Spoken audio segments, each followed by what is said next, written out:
मुझे पूरा विश्वास है कि एक राष्ट्र के तौर पर हमारे सामूहिक प्रयास 5 वर्ष में 5 लाख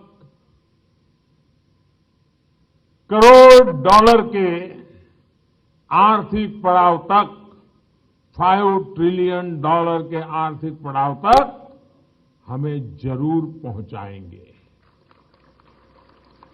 लेकिन साथियों, कुछ लोग कहते हैं कि इसकी क्या जरूरत है, ये सब क्यों किया जा रहा है। साथियों, ये वो वर्ग है जिन्हें हम प्रोफेशनल पेसिमिस्ट भी कह सकते हैं। ये पेशेवर निराशावादी,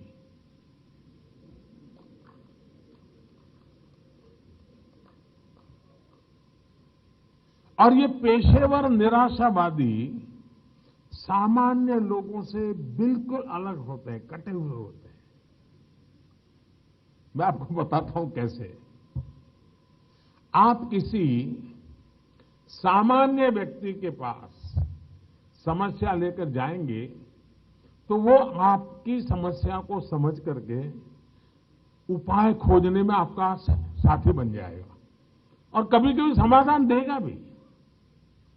पर इन पेशेवर निराशावादियों के पास अगर आप उनकी झपट में आ गए, उनके पास पहुंच गए, आप जाएंगे समाधान लेने के लिए, वो आपको संकट में डाल देगा।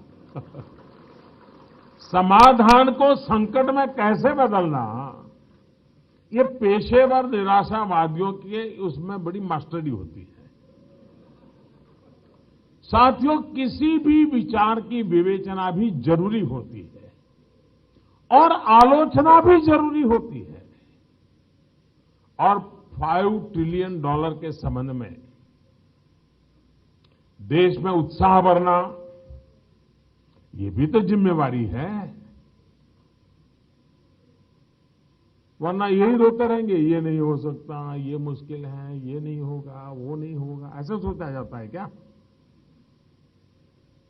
कोई कभी ऐसा नहीं हो सकता है। आप याद करिए, गंभीर से गंभीर बीमारी की स्थिति में भी डॉक्टर को पता है पेशेंट का क्या होगा, लेकिन डॉक्टर हमेशा मरीज को उत्साह बढ़ाता है। आप चिंता मत कीजिए, बस अभी ठीक हो जाएगा, बस 2 दिन का मामला है। क्योंकि अगर पेशेंट उत्साह से भरा हो जाएगा तो बीमारी को भी परास्त कर करके निकल सकता है। लेकिन आपने देखा होगा, कुछ लोग पेशेंट के मिलने जाते हैं और क्या करते हैं, अच्छा हार्ट अटैक हो गया, अरे वो देखिए ना, वो हमारे मोहन चाचा के बेटे को 40 साल की उम्र, बोलो चला गया।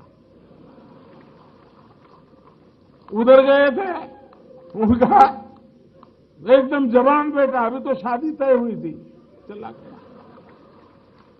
अब आप उसकी खबर पूछने गए कि उसकी बर्बादी करने गए। ये पेशेवर निराशावादी मानसिकता है। उनको भी लगता नहीं कि वो गलत कर रहे हैं, उनको ऐसा लगता नहीं है। वो पेशेंट के साथ बात कर रहे हैं, तुम अच्छे हो जाओगे नहीं कह रहे, उसको कह रहे यार वो भी तो गया था।